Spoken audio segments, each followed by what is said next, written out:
Good morning. Well, you may have heard of this thing that's called AI.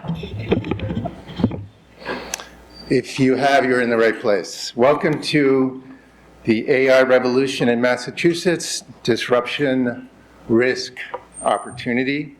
I'm George Donnelly, the president of the State House News Service and its sister publication, MASSterList. So AI is everywhere, all at once. A new era, likened to the invention of electricity and likened to a doomsday machine. For our purposes this morning, we want to explore AI as a force that continues to be harnessed in new and effective ways, and also clearly a force that is the understandable focus of regulators and elected officials, and one that raises fundamental ethical and policy questions. In essence, what's a single state to do about it? AI is everywhere, even at the State House News Service, which was founded in 1896. AI now powers our new content platform with searchable and summarized state hearing transcripts and bill tracking. In essence, it crystallizes legislative intelligence. The government of Massachusetts was founded in 1780, and it is now using AI. We're delighted to have Gary Blank, a senior fellow at the Pioneer Institute, discuss his recent report on the implementation of AI within state government. He will kick off our program shortly. Our first panel features elected and government officials to discuss the policy implications of AI, and our deep thanks to them for being here. Senator Barry Feingold, Representative Francisco Polino, Thomas Myers, the General Counsel and Chief Privacy Officer at the Executive Office of Technology Services and Security. And our moderator is State House News reporter Sam Drysdale. Our second panel features industry experts and advocates, Reverend Chris Hope, minister and technologist at the Hope Group, Kevin Boland, head of AI transformation, strategy investments at KPMG, Stephen Rothstein, chief program officer at CERIS, and Dr. Alan Glass, associate professor at the Curtis L. Garish School of Business at Endicott College. And our moderator is GBH political reporter Katie Lannon. Our thanks to our sponsors for making today's event possible: the Pioneer Institute, CERIS, Endicott College, KPMG, and Benchmark Strategies. Good morning. All right, good morning. Good morning. So we've done a few slides, and I'll go through the short version of the report in just 5 minutes. So we feel that to be a leader in AI, we need to better understand how our government buys and uses AI. The power to regulate and the power to spend taxpayer money lies with the government. So we looked at the governments broadly and our own state, in particular the executive branch and how AI is used in operations and services. We believe no laws need to be changed without politics or layoffs can lead to better outcomes and with less taxpayer money. We found 20 use cases were announced by the administration over the last 2 years. I'll highlight just 4. First, the R&B virtual assistant is a chatbot on the website. It helps the public and companies with questions about their cars and trucks and other issues. The R&B started the chatbot last year, partly for the Real ID deadline, and over 200,000 customers have used it, the chatbot. The technology team is spreading the virtual assistant to other agencies. They also created an AI tool called GrantLaw. Grantwell is used by cities and towns here in the Commonwealth. It helps them print out grants from the federal government. Once they find the grant, the tool provides a summary and a guide for how to apply. Here is another example. The agency that governs procurement across state agencies created 2 AI tools. One is called ABE, the internal chatbot to answer staff questions like whether something is in a statewide contract already. 1L is a tool that helps attorneys look at draft contracts from vendors to find where the contract might conflict with state rules. But here's the thing, and I say this maybe as a major point. Out of the 20 use cases that were announced, only 3 are for users outside of the agencies. So like the general public, cities and towns, things like that. In February, the governor and OpenAI announced an AI assistant for all employees. So for $1.3 million, they bought 30,000 licenses of ChatGPT for 3 years. It's phased in over agencies and employees over the next few months. Guardrails and data protection are already in place. Employee training is being provided. What remains is how agencies develop their plans and their use cases and how employees actually use it. So far, they're reporting that employees are mostly using it for emails and for notes, but AI could be much more. Most governments don't need new frontier models that we see in the headlines. They're still learning how to use AI over the past 2 years. Older AI, and that's just fine.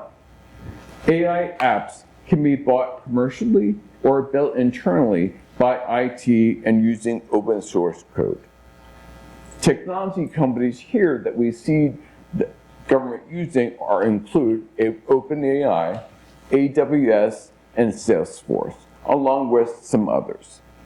Maybe there is an opportunity for buying AI apps here in Boston locally, not just broadly. Co-ops at Northeastern at UMass have helped agencies develop AI apps and use cases. This is noteworthy. In states that I've seen, many states, the universities just think about strategies, not actual work.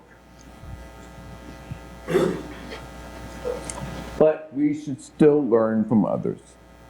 At the federal level, 56 agencies reported over 3,000 use cases last year.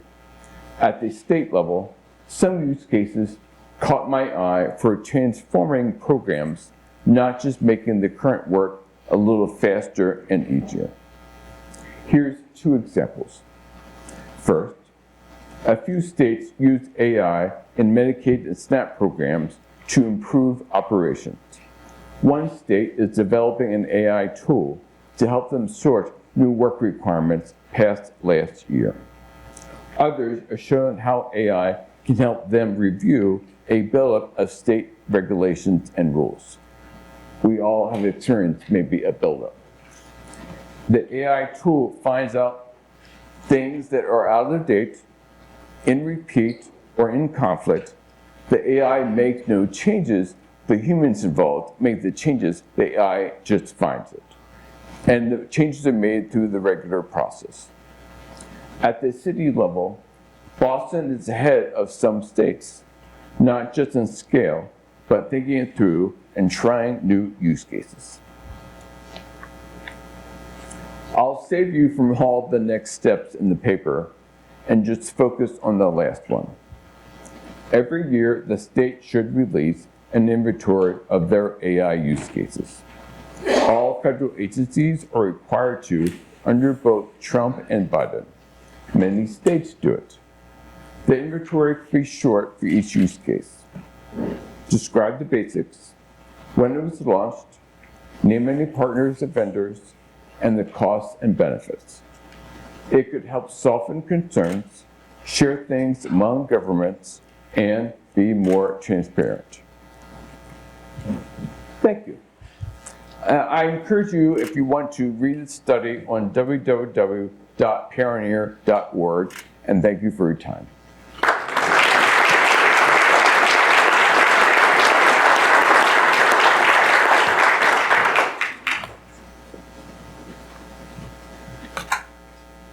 Thank you, Gary, so much. Thank you for your work, and look forward to learning more about what the state is doing with AI as you continue your research. Now it's time for our panel of legislators and one government official. Would they please take the stage? We have Senator, folks are coming out of the green room. Senator Barry Feingold, Representative Francisco Polino, Thomas Myers, the General Counsel and Chief Privacy Officer at the Executive Office of Technology Services and Security. If you want to just grab a seat in the middle, it might be easier for you, Sam. Sure. Playing musical chairs. Yes, there we go, perfect. And our moderator is our very own State House News reporter, Sam Drysdale. Sam, take it away. Good morning. Thanks for being with us this morning. So much happening in AI right now, so we're very excited to have this panel of government experts who can speak about what's happening in the administration and in the legislature as we navigate a new world. So, got a few questions. We could get started. First question, as AI is moving so quickly, the legislature this session, last session, has yet to pass a significant AI law yet.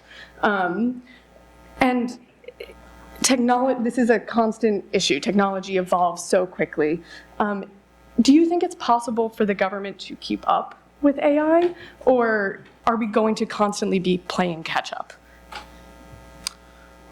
Thank you, Sam. I want to, first of all, thank George, Mike, Craig, the amazing job you all do at State House News Service, MASSterList, and just amazing job you've done all these years. And thank you for bringing us all together to talk about this incredibly important subject. You know, when you ask that question, I do think a lot about social media and how we have not kept up, and some of the things that I wish we would have done. And the one thing that I will say that is different this time around is, 20 plus years ago, there was this cute little company started in Harvard called Facebook. We all thought it was nice, and how these kids play, Facebook with their friends at Harvard and other colleges, and we didn't understand how big this will be.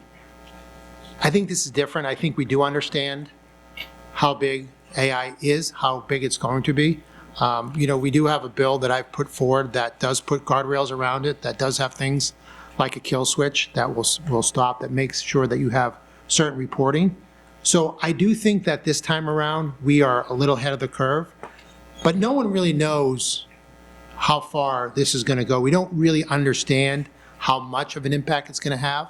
So yes, we are all on high alert, but I do think this time, Sam, I do think we're going to be more apt to step in than we were before. Just one little example of how we stepped in is last year in the economic development bill, everybody wanted to, 2 years back, everybody wanted to see Taylor Swift, but they couldn't see her because all the bots bought up all the tickets.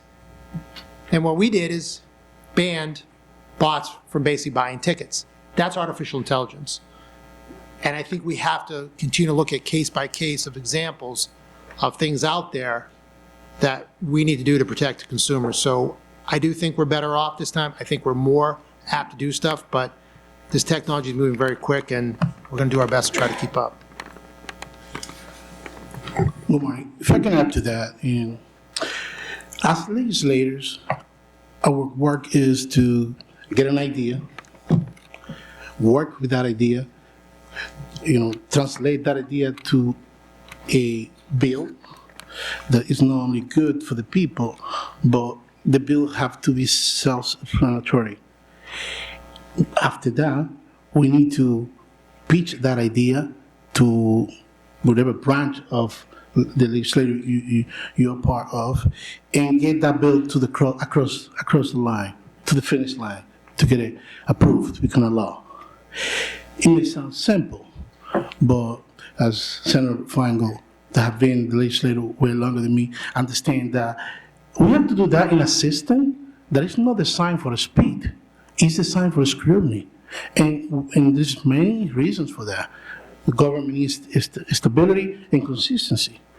But when we talk about AI and how, if we are staying behind, that conversation is even more important. In answering your question, how we struggle with, I can tell you that the system that we have in place is not fast enough. Innovation moves faster than the system that we have in place to govern it. And the struggle we have is not that government is too slow. The problem we have is that we fail to translate those great ideas into feasible pieces of legislation that everybody in the legislature can understand and digest and can be implemented. And that lack of technical knowledge about this new technology are really the struggle. And finding that balance in which we have knowledge about this innovation, how they affect public, how they affect government, and what the decision making they have, and also being able to draft a piece of legislation that don't limit innovation is the golden treasure. That's what we look for, and that's what is harder. But when we talk about AI, we have no room to wait, because if we don't define the guardrails for innovation such as AI, we're gonna wake up learning that AI has defined us already. And we cannot be reactive. It needs to be intentional. Because if we just react, the public already will have paid the price. So we're working on it. And I travel across the country. I even visited Los Alamos National Laboratory. 2 weeks ago, I was at MIT talking to developers. So we're working on it, but being able to put in a paper, in the fourth corner of a legislative bill, the content of what we need to do to help the public, but also that being in a language that all the elected officials can understand, that's the biggest challenge. Good morning, everyone, and just first of all, I want to say thank you to State House News and for MCLE for hosting this. It's an honor to be here. But in terms of the executive branch, I would say that we are keeping pace with AI, at least at this moment, right? So I think, right from the get-go, when the explosion of, ChatGPT and generative AI came onto the scene, we were one of the first states to come out with a Gen AI policy that put responsible guardrails in place to sort of to monitor and to put those guardrails in place to support acceptable use and development of AI. From there, we went and partnered with our higher ed universities, and we brought students into state agencies, and we had them start working with state employees and actually building high-level use cases or high-value use cases that support agency operations and make them more efficient and drive better outcomes. A lot of those use cases have been put into production and are now being used in state offices. We actually hired a number of those universities, students. We also developed a sandbox environment where is a secure environment of just Commonwealth data that we rolled out to the executive branch to allow agencies to test high-value use cases and to do it in a secure way so that they knew that they could sort of test all these different ideas and know that their data and the Commonwealth data is safe. And lastly, as you've seen, we've recently rolled out an AI assistant to every Commonwealth assistant, to every Commonwealth employee, which we are one of the first states to do that, rolling out across the executive branch.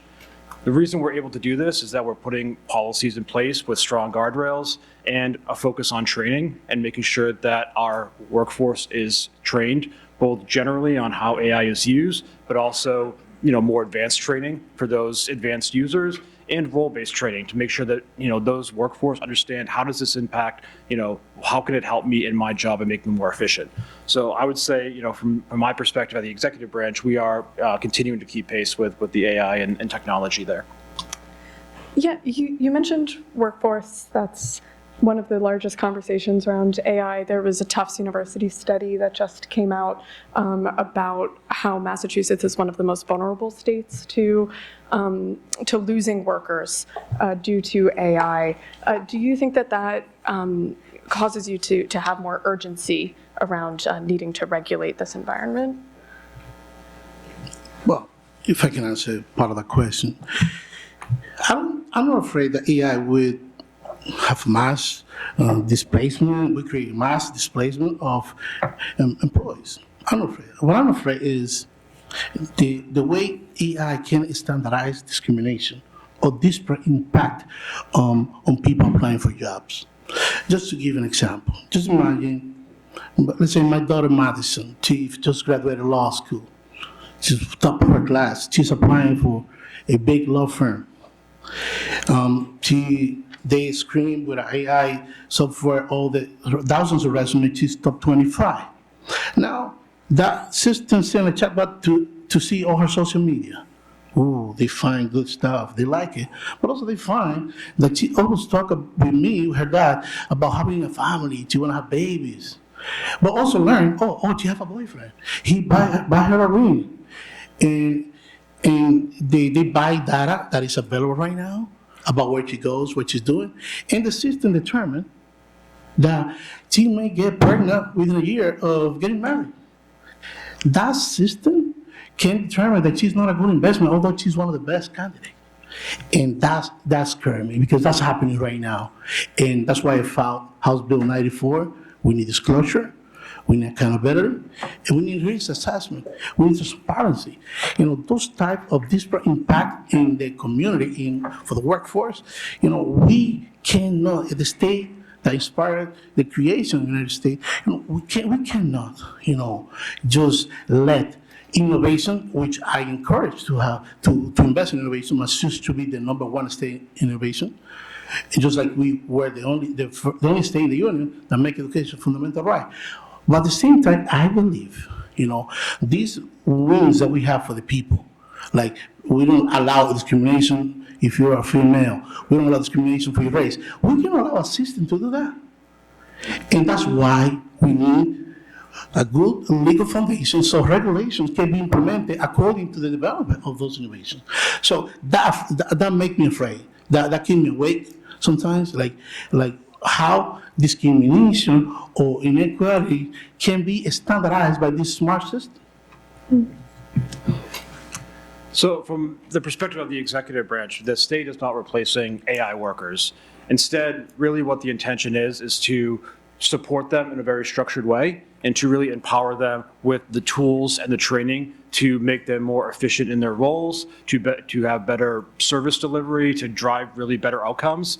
So when we look at a lot of these tools are voluntary, right? So we look at the AI assistant that we recently rolled out. It's a voluntary tool that the workforce can use to support their operations. And really what we're making sure is that we're giving them the proper training to understand how that tool works, what are the requirements to use that tool, what are the restrictions to use that tool, making sure we have the right guardrails in place to support that. So giving that training to the workforce and giving them that opportunity to have something to make them their role and be more efficient and drive better outcomes in their role, but not replace them. So in September 4th of 1986, the Washington Post had a headline.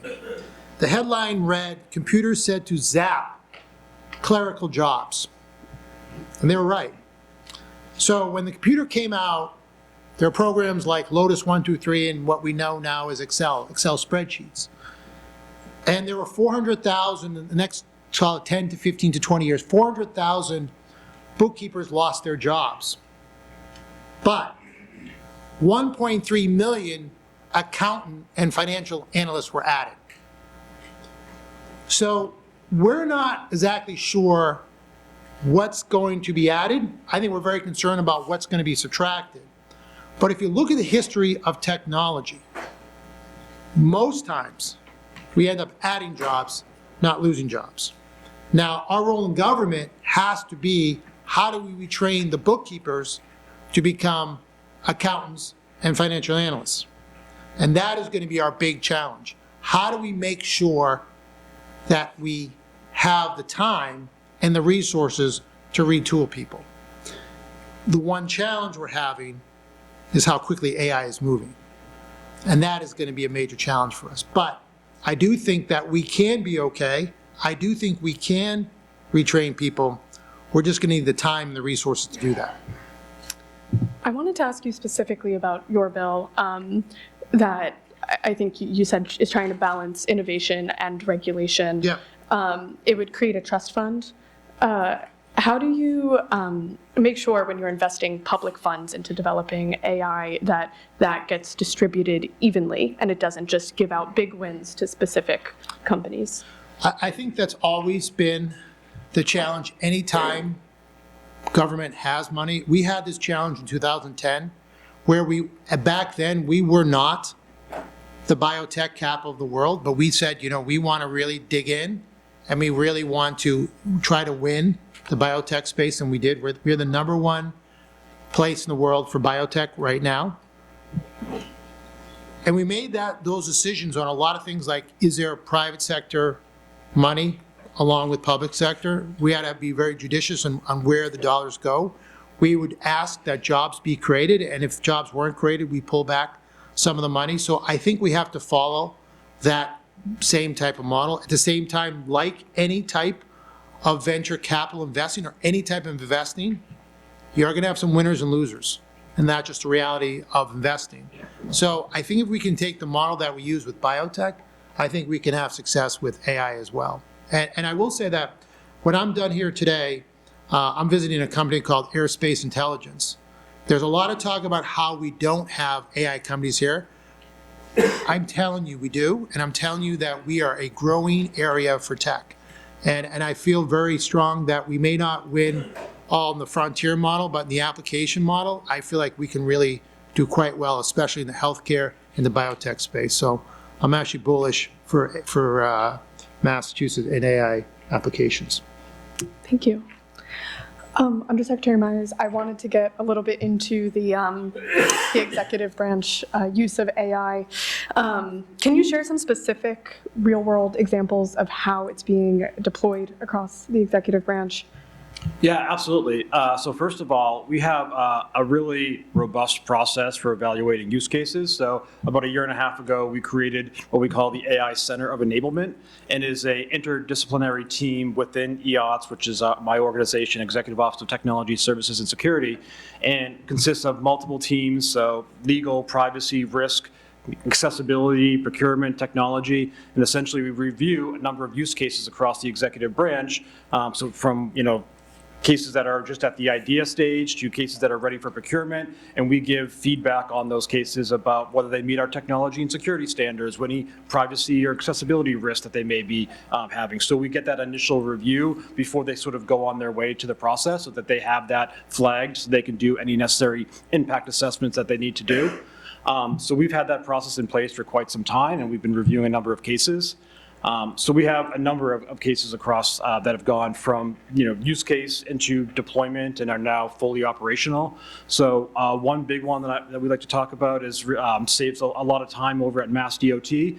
Is we have a use case where you have MassDOT engineers that have a number of voluminous codes and books that they have to go through when they're building bridges and roads, and a lot of it is going through different books and trying to understand which regulation they need to account for. So we basically put all of this information into an LLM and to trained on all that data, so they can easily find that data, and they can now focus their energy on more strategic decisions rather than locating a particular code or regulation. The feedback we've gotten from them is tremendous, that it saves them a ton of time from trying to locate all of this information in a number of different resources, where they can easily pull that and then sort of make their decisions.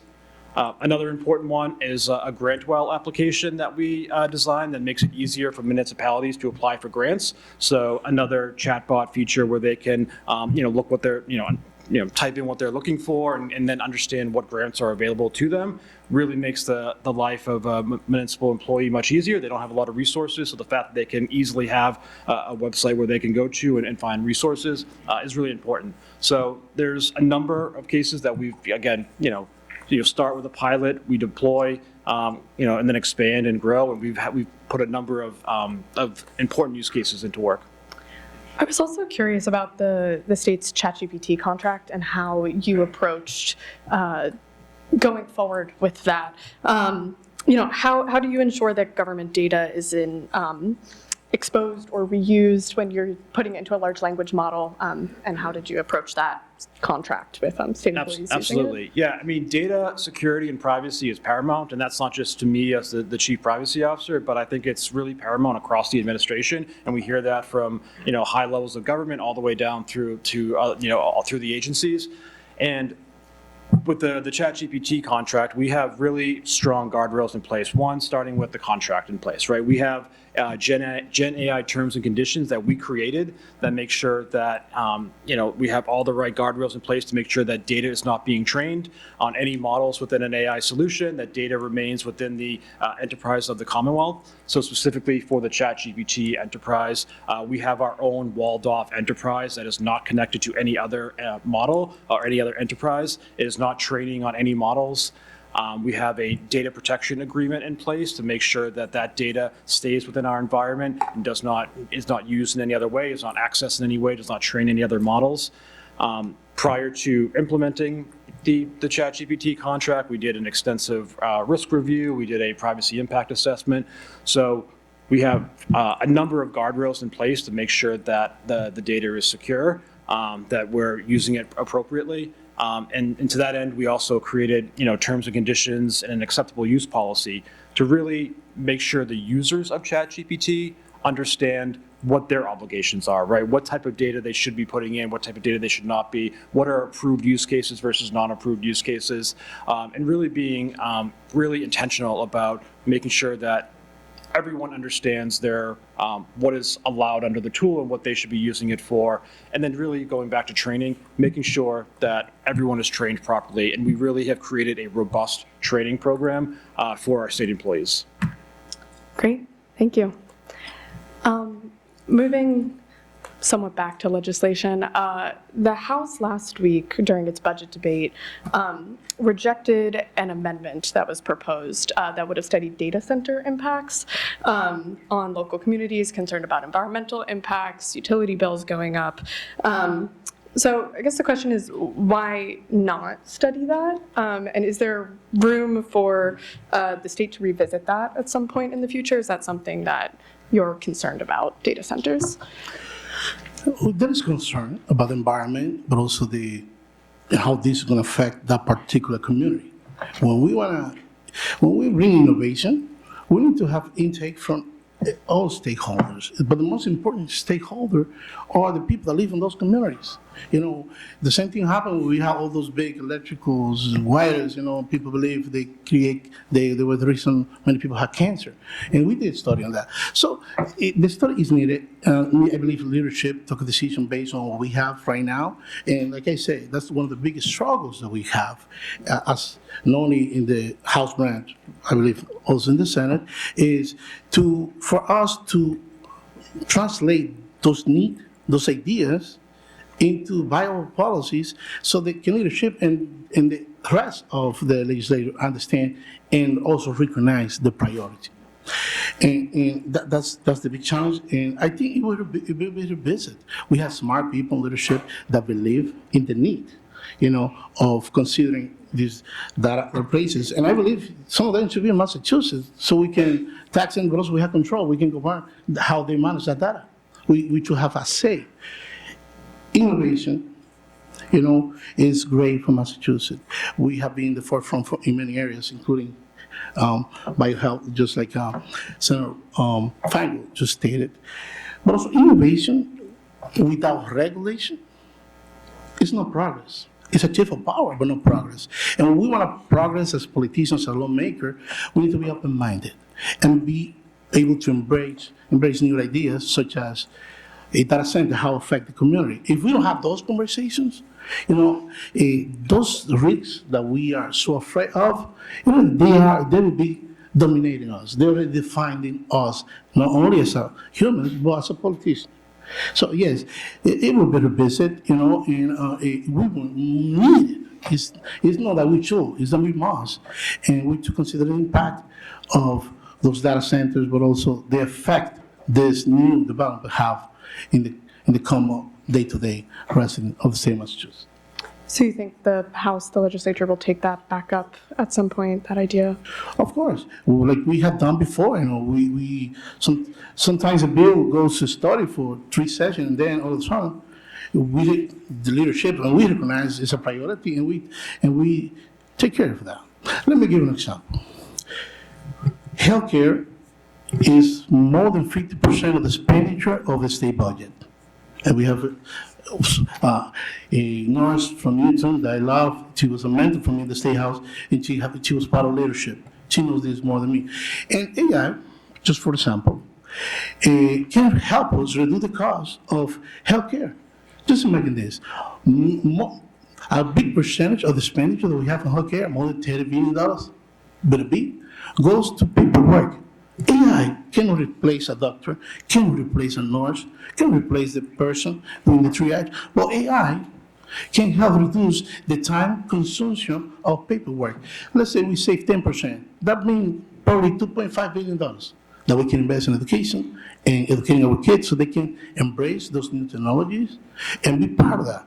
Not be part of the product, we be part of the decision making. And so this, in that case, innovation will not only benefit the big corporation, but also will be a powerful tools for public domain in which, in the state of Massachusetts, it can benefit everyone. Sam, if I get something real quick, is that in Europe, their electric vehicles are pushing 30% of total vehicles out there. 30%, pushing that number. We're probably 5%.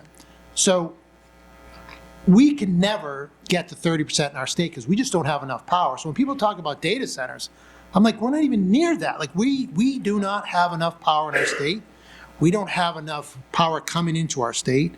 And as what the representative said, as good as we do healthcare, we are struggling in energy. We are not doing a good job in producing energy, we don't have enough renewables, and frankly, we're not doing a good enough job bringing energy in here. So the fact that we even have a conversation about data centers, I don't think we have the luxury of even considering it until we do a better job of producing power or bringing more power into the state. That's interesting. So you think it's a later conversation to be had? I wish we could have the conversation, but there's certain parts of our state that, you want to start a company, you're like, I can't get enough power here. Mm-hmm. It's a real problem. Yeah. I mean, the governor's doing a great job trying to solve this problem, but this is 20 years in the making, and we need to do a better job, so. Well, that conversation needs to start now, Senator. Okay, we can wait 20 years to start the conversation, because in 20 years, the situation will be different. We will have new challenges that we don't have to respond for it. That's why I agree with you, with Bill in the Senate, and I believe so we to continue having this conversation, not only here, but also at the State House, making sure our partners, our colleagues, understand that if we wait and we react just to the problems that can pop out of these new technologies and the energy consumption, we're going to be already behind. So, and that's why I was inspired by Bill in the last session, and I worked hard to bring my own version at the House that touch those three main points: transparency, accountability, and risk assessment. And that's the risk of allowing a new data center, needs to be considered. How we affect the people in Lawrence Mattoon that are paying a high electrical bill. But also we can use AI to help us find a strategy to maximize the use of energy that we have right now, or new sources. I know we put $50 billion for nuclear fusion for something that was the MIT created a magnet that now nuclear fusion can be really produce energy and it can be commercially available, and that's happening here in Devens. So AI is a powerful tool to solve the issues that AI can create. but we just need to find that equilibrium, that balance. I think we only have time for one more question. So I just want to ask, since, we're talking about Massachusetts, but obviously we don't exist in a silo. It's a national conversation, it's a worldwide conversation. And we're all, all the states are considering regulating, and it's sort of a patchwork of laws right now. Colorado just last week scaled back some of its regulation after industry pushback. Connecticut also last week just passed a bill to add more regulation. So where do you see Massachusetts fitting into the national conversation around AI?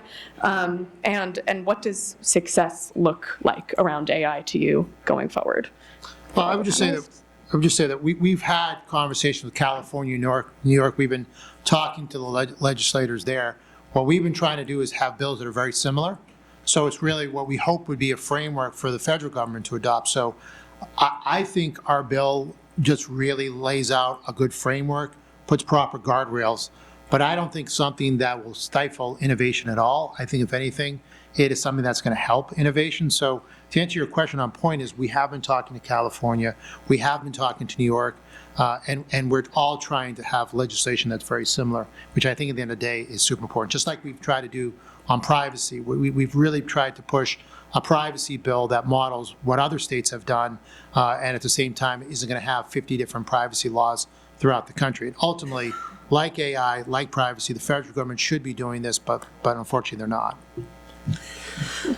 What I think is, and that's a good question. I like Colorado. They have good ideas. I like Connecticut too.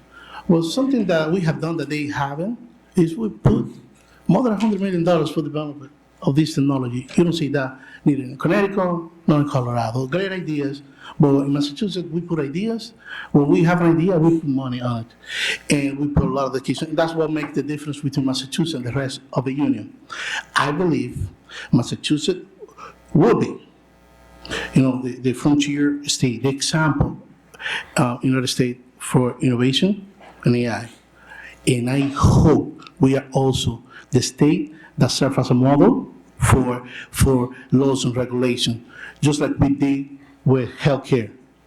Like the example for healthcare from Massachusetts was implemented at federal level and saved many lives.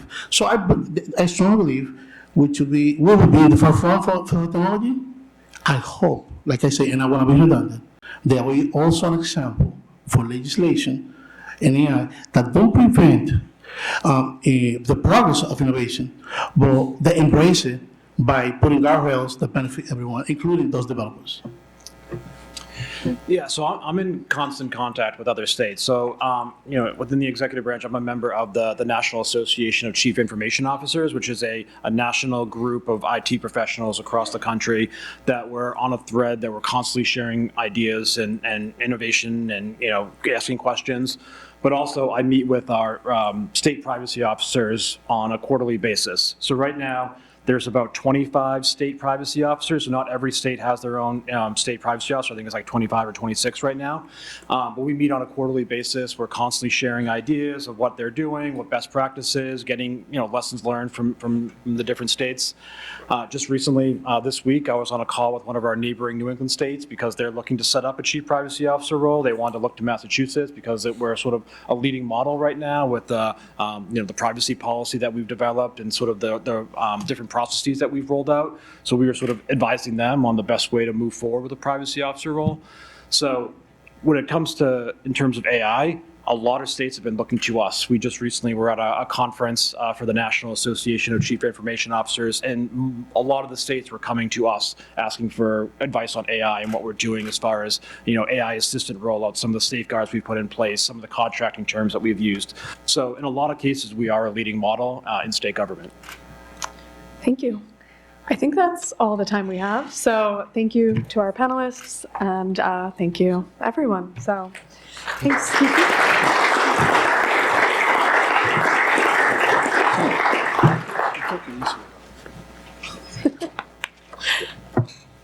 Thank you, Senator. Thank you, Representative. Mr. Myers, Tom, thank you. Thank you. Dan, thank you. All right. Now it's time for our panel of industry experts and advocates. We have Reverend Chris Hope, who's a minister and technologist at the Hope Group.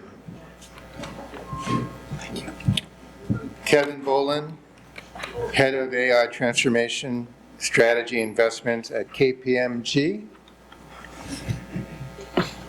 Stephen Rothstein, the chief program officer at CERIS. Dr. Alan Glass, he's associate professor at the Curtis L. Garrett School of Business at Endicott College. And our moderator is Katie Lannon. She's the political reporter for GBH News. Thank you, Katie. The show is yours. All right. Thank you, George, and thanks to all of you for being here today. Thanks to our previous panelists for what was an interesting discussion so far, and I'm looking forward to diving more into the many, many aspects of AI with you folks here today. There's so many aspects to discuss, and you all have such different backgrounds and frames of reference here that to get started, I'd love to kick off by having each of you tell us a little bit, in a couple of sentences about what was your entry point to AI? What brought you to this work? And we can just kind of move down the line. Kevin, we'll start with you. Sure. No, thanks for having me, and excited to engage in this conversation. So I actually started in AI in 2002. So I left IBM and joined a small startup that was doing a lot of data modeling and stuff. And it was the precursor to natural language models that became part of the foundation of AI. We didn't make it, so 20 years later, I'm not a billionaire, so we didn't work out that way.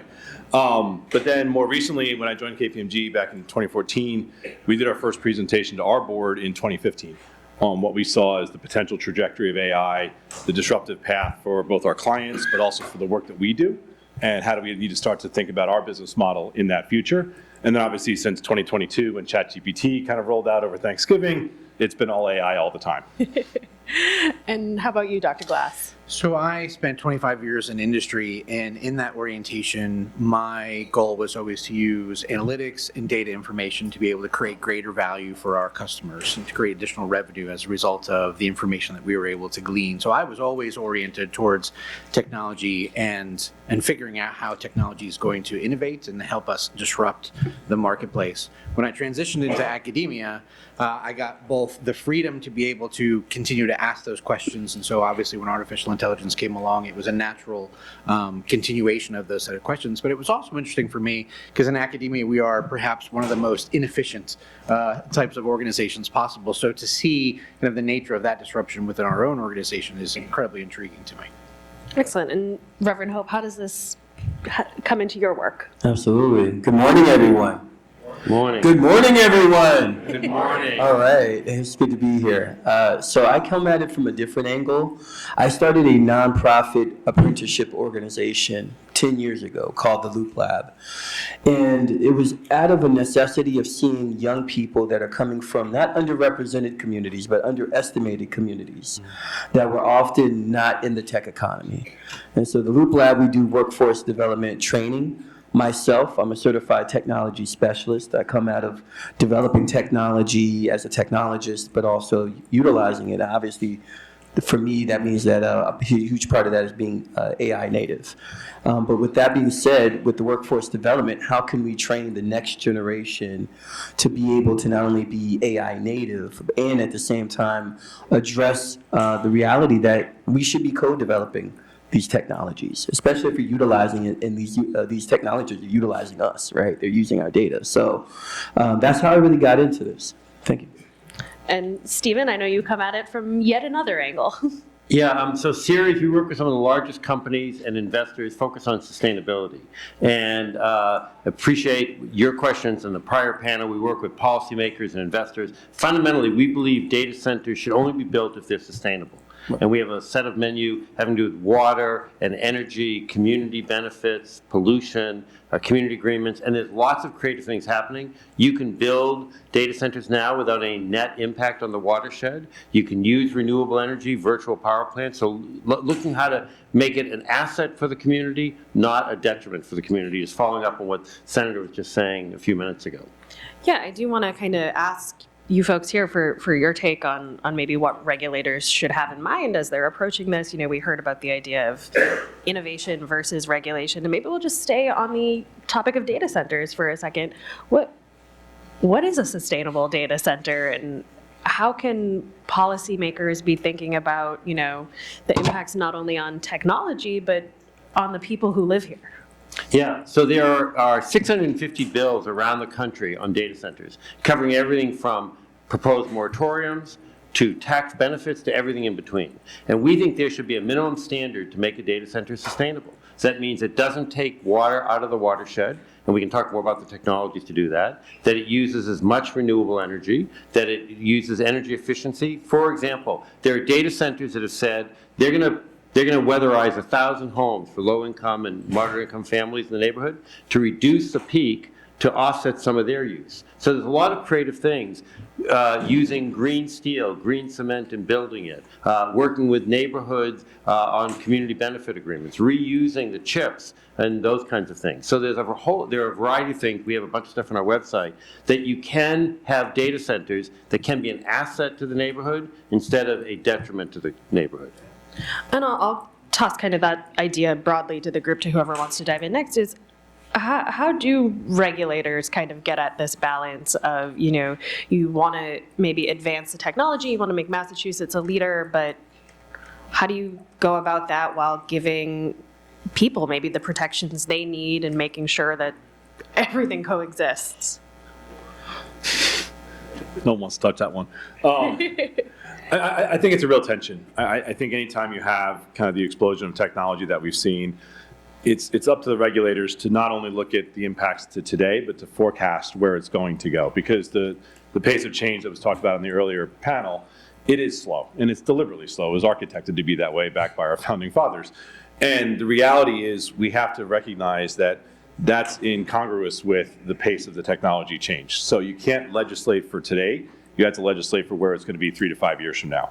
And that's really been hard to predict with the pace of AI's transformation. You know, the internet took a couple of decades to get to the level of penetration and high-speed bandwidth in the homes to really see the full impact of it. Electricity took over 50 or 70 years to reach the last mile and get all the rural communities connected.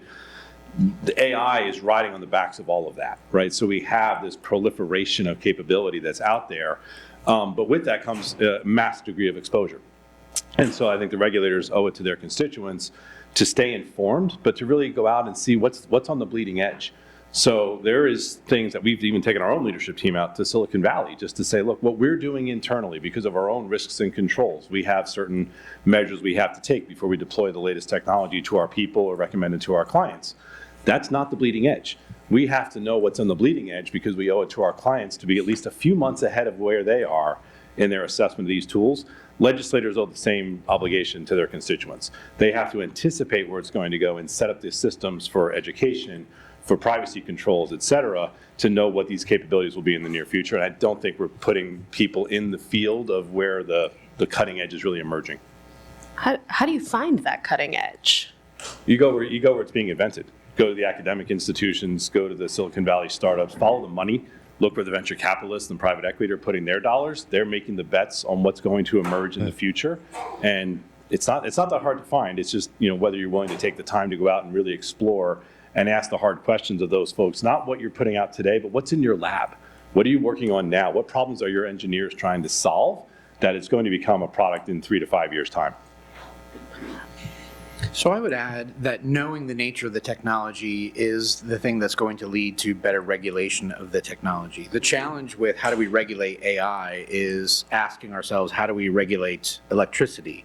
The reality is electricity can power a toaster, electricity can power an electric chair. The use of the electricity is the very thing that needs to be regulated. So I would suggest it's really not about focusing on the individual model, but it's about focusing on the application of the model. And maybe more importantly, the risk propensity that is associated with the use of that model within the environment that's being deployed. Contribution. Raise your hand if you are a regulator in the room. Any regulators in the room? Love our regulators. Okay, kind of, sort of. I would say to the regulators in the room, you don't have to regulate every use case, but you should be thinking about how we can regulate in our society every harm category. When we talk about discrimination, when we talk about manipulation, when we talk about displacement, that is, to me, the priority and focus, because it's really more of a moral question as well when we talk about regulation. As an ordained minister, I lead with this principle of trust. And if people do not trust the technology, if people do not trust how it's developed, if people don't trust who's developing it, then you're going to have the problem of deployment and adoption. And that becomes very critical when you think about governments that are deploying this, right, in schools. I was just at a panel yesterday at the UN talking about this. And so really the bigger question for me is about covenant. And covenant doesn't speak about regulation. Covenant is about relationship. What is our relationship with the tech sector? What is our relationship with each other? What do we owe each other as human beings and citizens that are living in society? And if we believe that we deserve better technology that is actually reflective of every single possible person in the different demographics, then I think that becomes more of a thing around regulating how this technology is being developed and making sure that it's being co-developed with us in mind, with people that are using this, with people that are on the front line even, when we talk about education, our educators in the room while they're developing the ed tech technology, et cetera.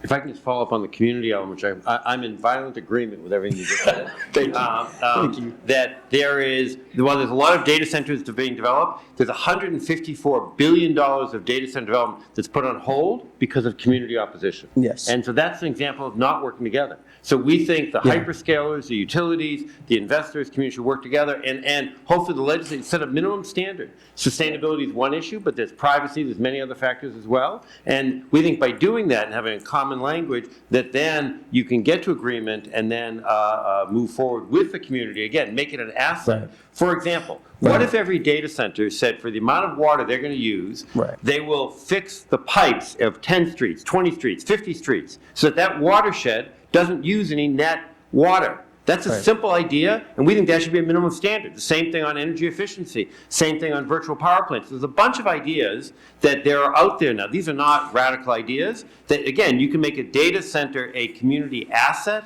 not a community liability. Absolutely. I'll just add a last piece to that. Faith communities are often underestimated in their own ways. And I only bring that up because one of the things that I've realized, and others have realized also, it's not just about faith, it's about just practical policy. In many parts of the world, Latin America, also many parts of underestimated communities such as African American communities, even here in the United States, in Boston, but also in Sub-Saharan Africa, up to 30 to 50% of education is either funded or deployed through faith-based institutions. So when you don't even have like those organizations or those spaces involved in this, you're talking about a huge swath of the population, the human population, that similarly have been kind of left out of the conversation.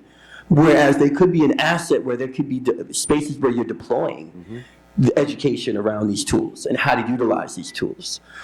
I want to talk about, too, that you brought up the issue of trust. There's so many questions around trust from, I think we've all seen an AI-powered Google search that shows you something you just know is not based in fact. There's the question of bias in algorithms. There's data security questions. How can you make sure that people can trust AI as it's being developed? Is this and becoming more present, is it a question for policymakers, this trust issue, or is it a question for technologists? I think both. I think three pieces are really critical. The first is transparency. One of the things that we're seeing more and more, unfortunately, in the tech space is, especially in the startup spaces, is a lack of audits that are being done. You need to audit what data and how you're mining data, where you're mining it from, and also understanding the biases that are inherent within data. And so how are you addressing that as technologists? And being transparent about the process of whether or not which communities are being brought along to co-develop, if any, right?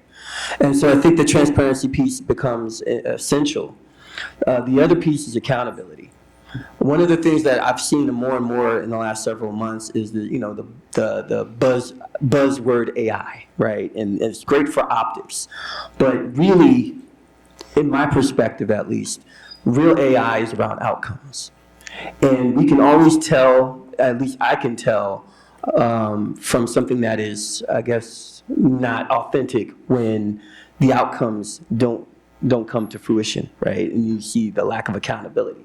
How are we holding these organizations and companies accountable when something goes wrong? So many people, unfortunately, around the country are committing suicide from chatbots because they're actually getting their mental health advice and counseling from chatbots. So many different incidences of situations, and folks are, they're being sued, but it's not going beyond that, right? And so I think that piece of accountability has to take credit among regulators as well as the tech industry.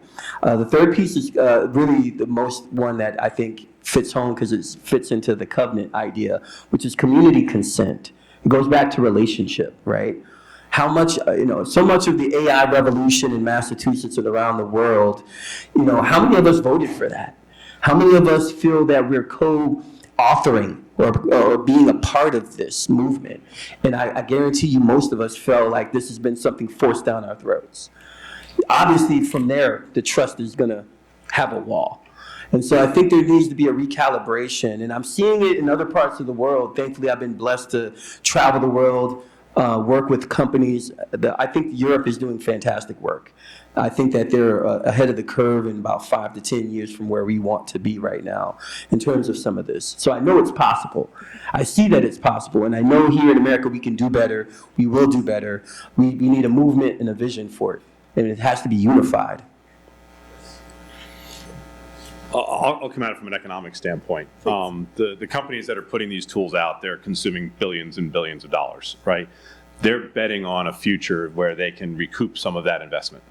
The reality is the adoption challenges that we're seeing today and the ROI, there is no ROI, where is it elusive, all this other narrative, is because of the trust issue.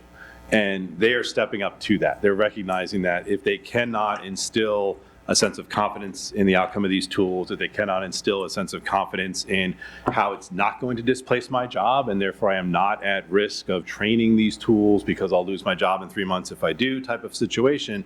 They're working hard to balance the progress they're making on what these tools can do with the trust equation that it leaves behind for communities and organizations and companies that they're serving, to say, how do you move forward such that you can now reap the benefits of these technologies with that trust model, whether it's building multiple redundancy systems in there where the tools check the other tools. Like, there's different ways and approaches to doing this. But I think the reality is we're not going to bend through this inflection curve right now between the technology and the adoption if we don't close that trust gap. I would argue that we don't have a technology problem. We don't have a policy problem. We have a management of the technology problem. Inherently, the algorithms that are instituted within these models aren't biased of themselves. They have a propensity to match the orientation around the question versus the data that they have access to. We absolutely have a bias within the historical data, and so we shouldn't be surprised at all when a model outputs something that elevates that bias.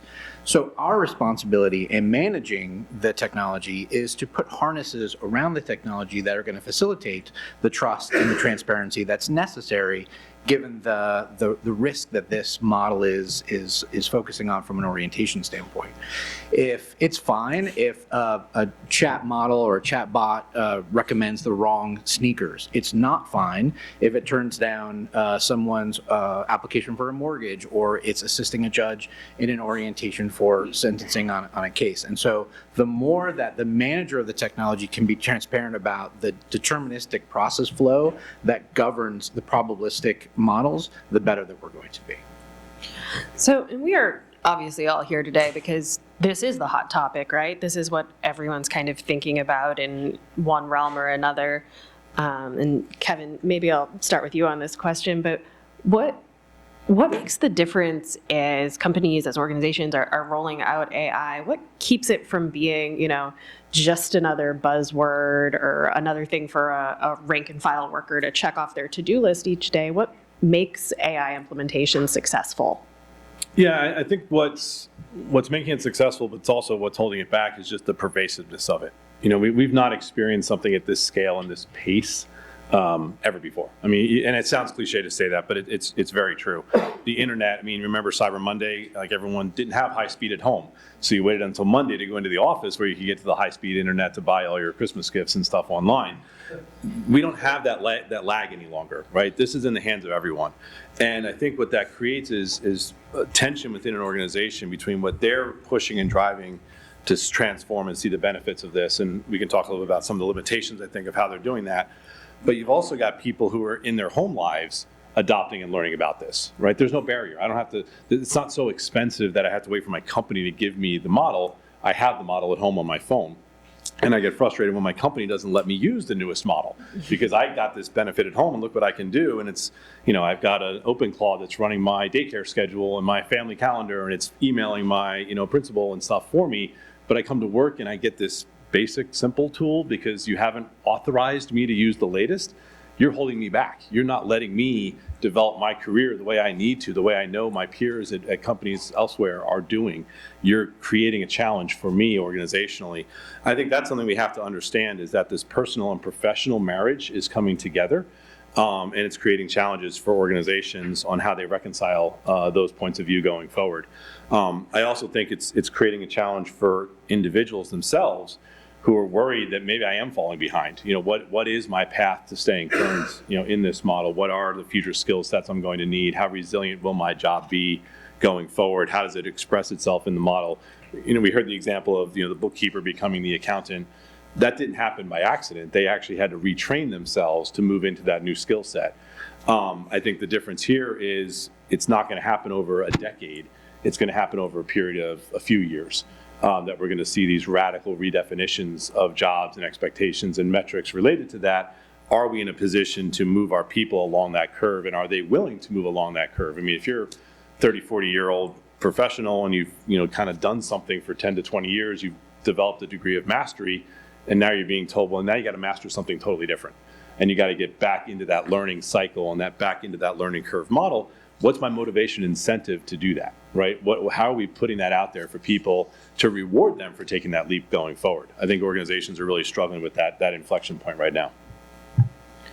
Yeah, and if anyone wants to build on that, how do we keep those people from being left behind? How do you harness AI in a way that brings folks along rather than creating kind of a, maybe not a haves and a haves not, but a knows and a knows not? So I'm the academic on the panel, so I would ask everybody to maybe do a thought experiment.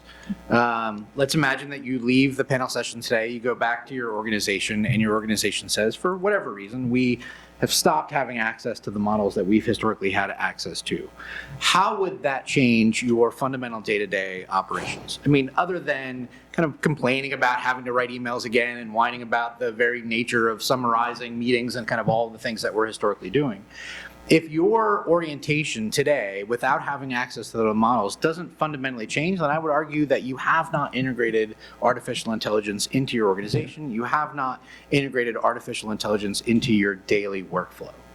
That should scare all of us for the nature of what it means to actually implement this technology within our organizations.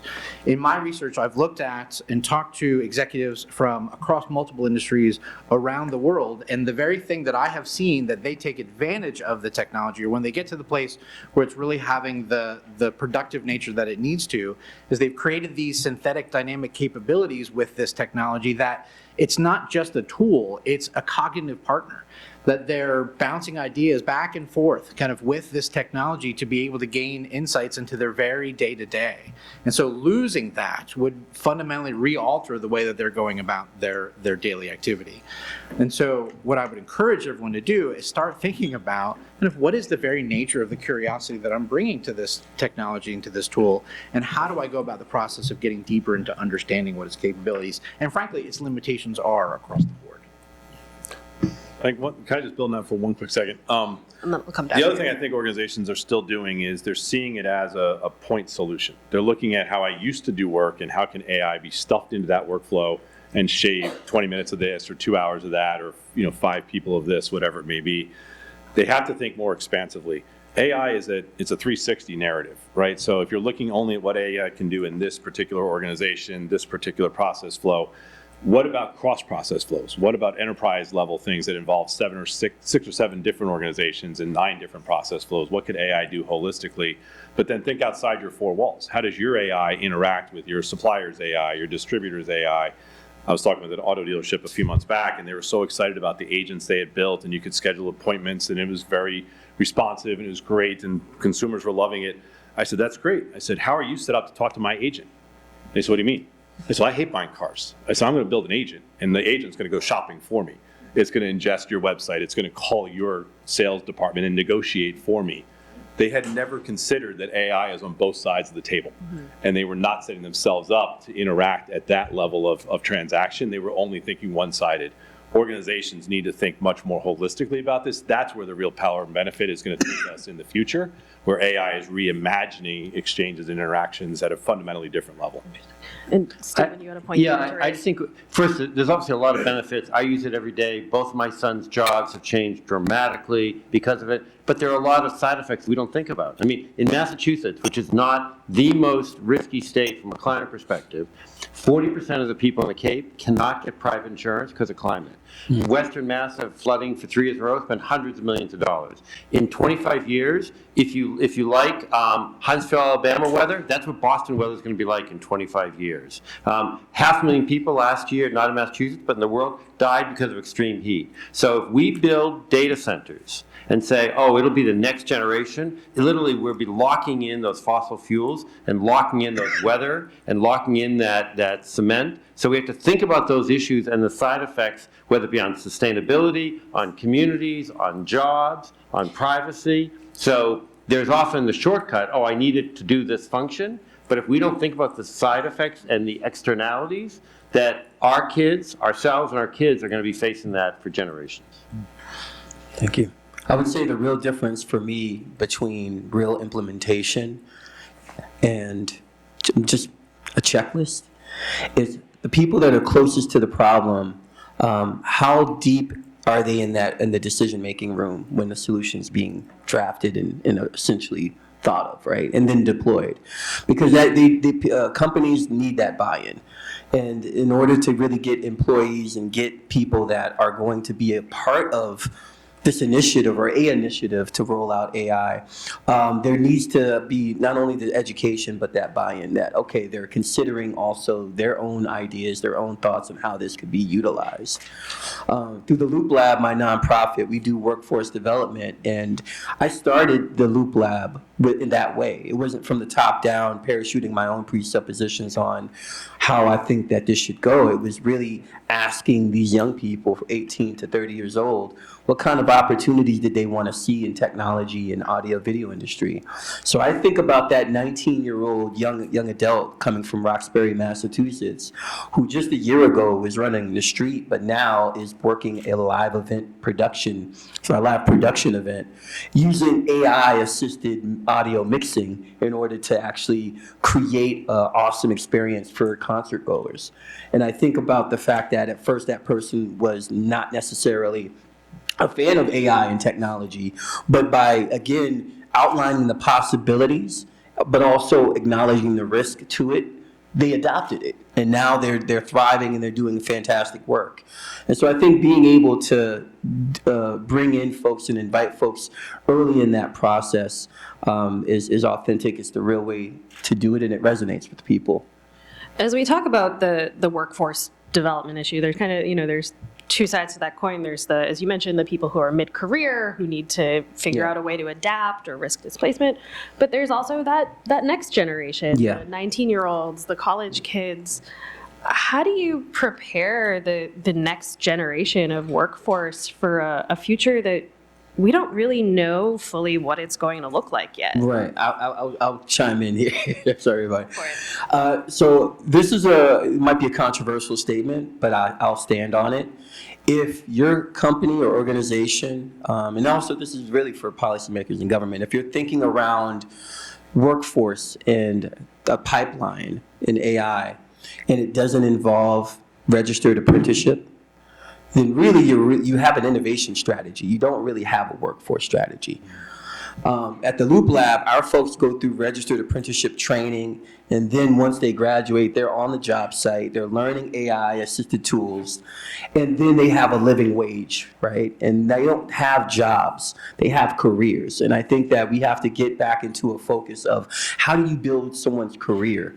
What the AI revolution has done, unfortunately, I'm seeing a lot of graduates, because I also teach at Boston University as a professor. I'm seeing folks getting hired by certain companies for tasks, not for jobs. So they may have 3 or 4 different employers, but they're doing specific kinds of tasks. And that's what AI has done in some ways. It's disrupted the entire concept of what work is. Growing up, for me, it was about having a career, right? You get a job, but then the idea is the job is within a space or a realm that you can thrive and grow in. And now it's like, no, they may be doing certain tasks for certain employers. And where I'm going with this is that for the Loop Lab, the Hope Group, all the organizations I represent, that has to shift. We have to get back into a space where we're thinking around traditional apprenticeship training in areas that are AI resilient. So for example, the audio video trades, the people that manage these systems, that set up these microphones, set up the lighting in spaces, those are careers. Those are viable careers that are thriving. And yes, they may not be as sexy as some other jobs. However, they haven't been automated yet, right? Having that CTS, the Certified Technology Specialist certification, just like a plumber, just like an electrician, those jobs are going to be around for a longer time than many of the white-collar jobs that we're seeing from 5 to 10 years from now. So that is, I think, being able to be intentional in creating that apprenticeship pipeline is where we're headed. I love the fact that one of the things that you acknowledged in your statements is that artificial intelligence has shifted the economic unit of value, right? We've gone from the person to the task orientation, no doubt. So how do we maximize the task orientation in the individual, especially in our younger folks that are coming through college? Well, I can tell you at Endicott, one of the things that we're doing is we just got state approval for a new Bachelor's of Science degree in Artificial Intelligence and Analytics Management. And our orientation in this degree is about artificial intelligence implementation specifically.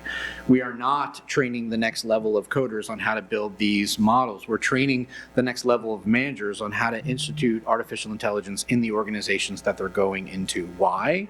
Because the technology is increasing so quickly that if we train them on year 1, by the time they are juniors, we'll have to kind of retrain on what they want to, how they go about the process of doing that.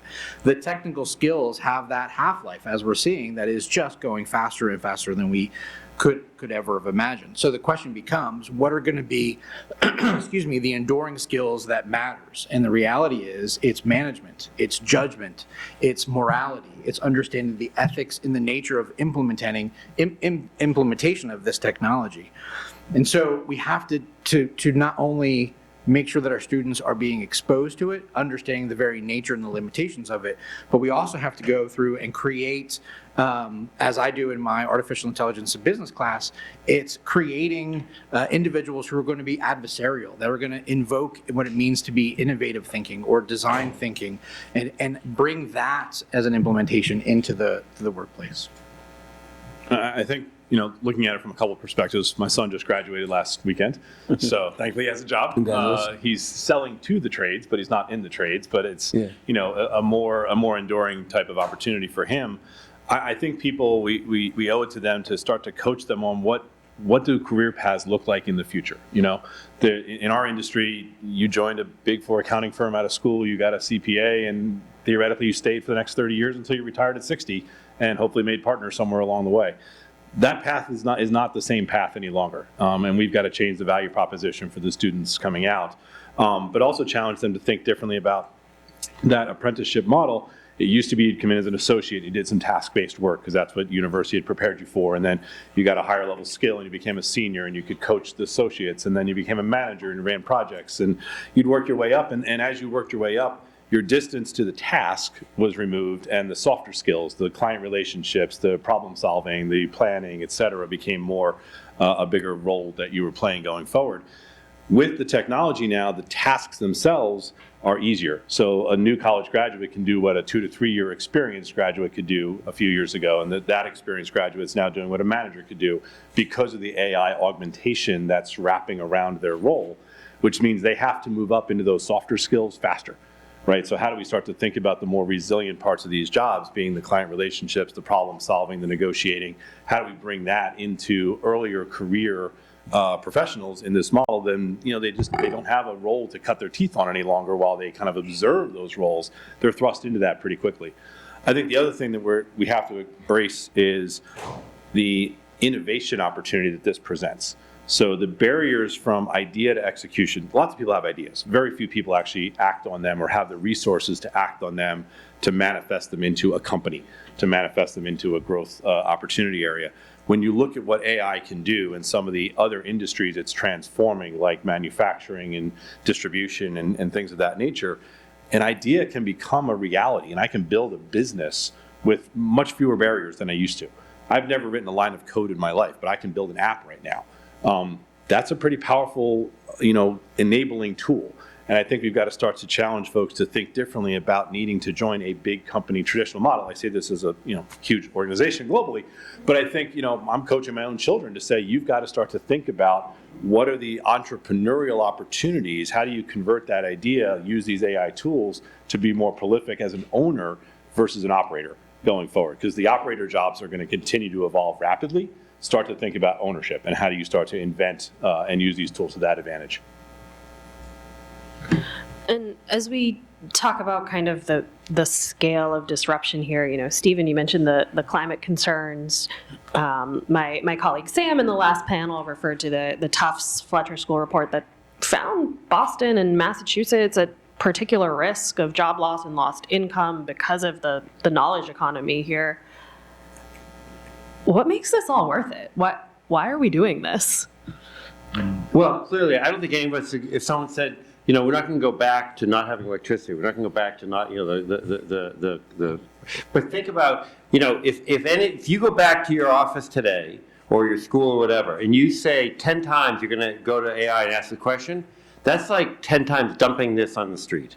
Now, if everyone did that, now think about the 6.5 million people in Massachusetts. So think about the future, because 90% of Massachusetts is in a drought many months of the year. Now, what if there's more of a drought and you can't build? I was with a company in California 6 months ago that they got a $30 million purchase order. They couldn't accept it because they couldn't get a water permit because of the severe drought. So if you think about the externalities, again, we're not in that situation today as bad, but if we're not aware of it, we will be in terms of heat and water and impacts. So think about all those implications. So yes, I use a lot of technology, not as much as my kids think I should use, but that's another whole conversation. And I'm a little terrified what my 3-year-old granddaughter is going to be telling me to do in the next few years. But think about the externalities, think about the community, think about the training, think about the privacy issues, and think about the sustainability. Again, if I said, would you dump 10 of these on the street in a day?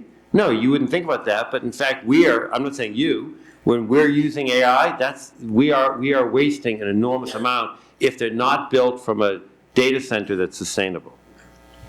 I do think one of the things I don't think we talk enough about are the secondary innovation efforts around AI. So when you see the data center concerns, and they're valid, and the power constraints are valid, the water constraints are valid, it creates a secondary innovation market where people solve those problems. I agree. So we hosted an innovation symposium last summer, and it was really interesting. We had very contrasting views on stage. Someone came up and said, oh my gosh, power is going to kill progress. AI is going to die. We won't have enough power for the data centers. That's going to be the big Achilles heel to AI. Get ready for it. The next person gets up on stage, don't worry about that power issue. Let me talk to you about my new backyard nuclear fusion thing that I've gotten a patent for, that you can put this small Volkswagen-sized thing in your backyard, and it's going to power data centers with free electricity forever. We're going to solve that. We're just waiting for a few regulatory controls around it. Someone else gets on stage. Don't worry about that power thing. Let me talk about the next generation chip that we're building. It uses 1/10 of the power and 1/20 of the water, and here's how we're going to build the next generation data centers. Going to look like that. Now we're going to put them in space. I mean, so the reality is, when you see something with as much potential as AI and these constraints, it draws in new problem-solving capabilities to remove those barriers. So I do think it is a very real challenge today, but I look at a lot of the energy that's going around this to solve those challenges. I don't think that's going to be the limit 5 to 10 years from now. We will have worked past that, because as a society, we can't live without water. We can't afford, $9,000 electric bills for our house every day because the data center down the street sucked it all up. That's not sustainable. We will have to break through those barriers. Yeah. Thank you for that. I'll try to bring it to a level that for me is human-centered. So, displacement is a very sanitized word. I mean, we see it again and again online and on television and the media. For me, though, what it is that single mother who's in Mattapan, who goes to my church, who's laid off because her data entry job has been replaced, and coming to me and other ministers for prayer. With that being said, I hold that up also with someone else, Nicole Wiggins, who is a young black woman who is a commercial painter, a solopreneur, doing fantastic work, but doesn't have all the resources she needs. So my company built a bot that allows her to go through 16, 17 different bid management portals, at the same time producing opportunities for her daily. Whereas before, she would have to take an enormous amount of time just to go through each individual portal to find RFP opportunities for her business. So to see her thriving, and then to see this other young woman, I hold both up because both are true. It goes back to the age-old, do you throw out the baby with the bathwater? In the 1920s, when the commercial automobiles were made available to the public, there were large numbers of automobile accidents happening. We forget that in history. That's the problem with humanity. We just forget. We've been here before in terms of innovation. And literally, society had that big question as well around the world. Is this something, this innovation, is this something we need to get rid of? Because so many people are dying, becoming injured. Or are we seeing so many benefits from it that we need to think about other ways to preserve it? And that is literally where guardrails started coming in, right? That is where the rules to the road started coming in. And I think similarly, we're at that juncture, we're at that moment where we're figuring that out here in the United States.